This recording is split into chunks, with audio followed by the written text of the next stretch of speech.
प्यारे साथियों, आज हम लोग हरदोई में एक महत्वपूर्ण अवसर पर और आजाद समाज पार्टी भीम आर्मी के संघर्ष को मजबूत करने के लिए इकट्ठा हुए। और सबसे पहले मैं बात करूंगा उस शासक में जिसका लोहा 12वीं शताब्दी में पूरे देश ने माना था। बिजली जैसी तेजी से जो दुश्मन पर हमला करते थे, पलक झपकते ही स्थान बदल लिया करते थे। एक प्रहार से ही 10-10 लोगों के सर धड़ से अलग कर दिया करते थे। ऐसे महाराजा बिजली पासी को मैं नमन करता। आपने आला उदलदी का नाम सुना होगा, और आला तो गाया भी जाता है, लेकिन आला उदल को हराने वाले महाराजा बिजली पासी के इतिहास को दबा दिया गया, गड्ढा में दबा दिया गया। अवध क्षेत्र में सामंतवादी ताकतों को समाप्त कर सामाजिक न्याय के संकल्प को मजबूत करने वाले, भाईचारा को बढ़ाने वाले 103 दिनों तक लगातार गाजर युद्ध में की भूमि में डटे रहे और विजय प्राप्त की, और राजा जयचंद की 5 गुना सेना को अपने पराक्रम से धूल छटा देने वाले महाराजा बिजली पासी जी को आज हम लोग नमन करते हैं उनके जयंती के अवसर पर। सम्मानित साथियों, मैं यहां से शुरू करूंगा कि अभी देश के प्राइम मिनिस्टर लखनऊ रैली में आए थे, जहां प्रेरणा स्थल पर उन्होंने लंबा भाषण दिया।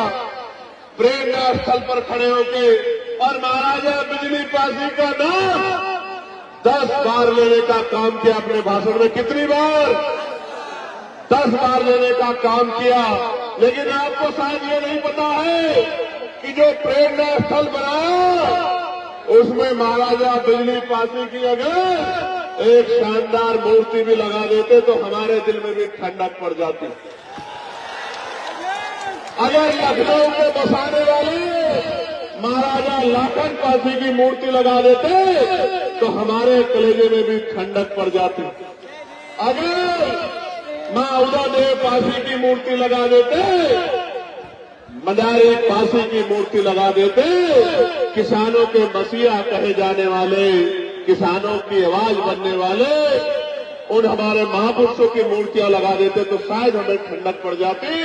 लेकिन हमारा पेट तो सिर्फ बातों में भरा जा रहा है, और ये आज से नहीं हो रहा मेरे लोगों, ये आजादी से पहले भी और आजादी के आज बाद भी लंबे समय से बातों से पेट भरा जा रहा।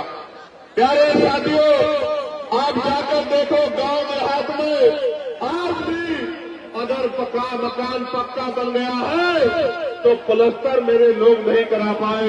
ये वो लोग हैं जो राजा महाराजा की जो शास्त्रों की संतानें हैं और आज इस आजाद भारत में गुलामी का जीवन जीने के लिए मजबूर हो रखी है, क्योंकि राजकाज में इनकी हिस्सेदारी नहीं है।